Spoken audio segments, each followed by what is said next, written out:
Hello everyone, this is Mrs. Oliver. Today is Friday and I know everyone is ready for the weekend.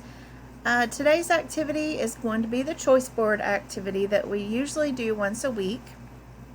So please choose two of the following household chores.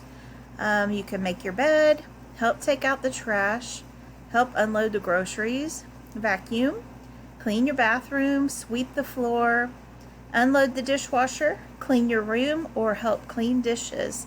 I'm sure there are other things that you could also be doing around the house that would be very helpful to your families. And always remember, when you're doing these kinds of activities and chores, you are doing these things so that you can become more independent and do these things for yourself. So I hope that everyone has a really good weekend. We miss you guys.